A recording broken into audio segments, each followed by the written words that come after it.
Let's talk about naked, open, brazen corruption. The Trump administration is guided and shaped by it, emboldened by what they can get away with, while the American taxpayer watches their own hard-earned paycheck siphoned away by ever-growing gas prices, groceries, rent, and health care. All the while, Donald Trump flaunts his White House ballroom and D.C. arch with displays of nauseating corruption for his billionaire buddies in broad daylight. Take Jared Kushner, Donald Trump's son-in-law, a man with no meaningful political, diplomatic, or civil service experience who was handed sweeping authority during the first Trump administration over Middle East policy and sent across the world to represent the United States. At the same time, his family's real estate empire in New York was in trouble after years of mismanagement and actively seeking foreign investment. Ladies and gentlemen, he sure found it.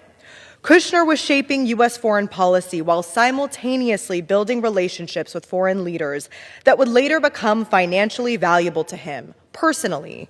He was acting as a diplomat for himself at the expense of America's interests abroad and our national security. Kushner communicated directly with wealthy, high-ranking officials like Saudi Crown Prince Mohammed bin Salman, using unsecured and unauthorized channels like WhatsApp, with limited or no transparency and record-keeping regarding these official and ethically dubious conversations. Nothing has changed since the first Trump administration. In fact, it has only gotten worse. They no longer even pretend to hide it.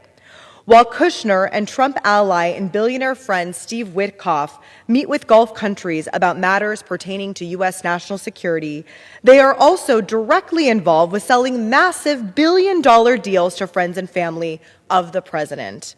It's the largest corruption scandal ever seen in the United States, leading back directly to Donald Trump, members of his family, and top administration officials. Kushner is a private citizen. He is not subject to the rules and regulations of actual public servants, including background checks and requirements for a security clearance, negotiating America's foreign policy and matters of literal war and peace between the United States and Iran, some of the most consequential negotiations of the 21st century. Meanwhile, new reporting from the New York Times shows that Kushner is simultaneously soliciting $5 billion in new investment from the very same foreign governments with a direct stake in these negotiations. It would be too outlandish for a movie script, yet this is the reality in America today.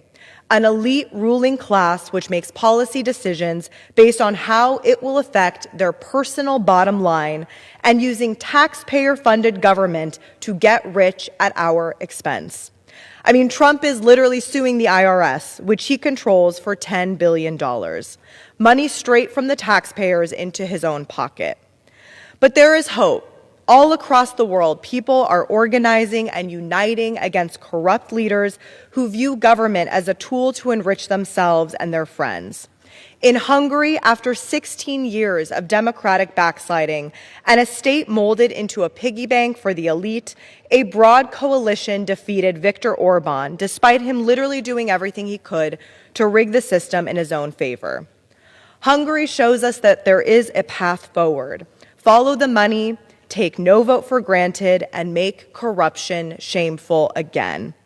When Democrats take back the House in November, I will work to ensure that subpoenas fly out for every taxpayer dollar and cent that Trump and his family have spent during their time in office steering into their own pockets. Kushner will come under oath and testify, and accountability will not stop there.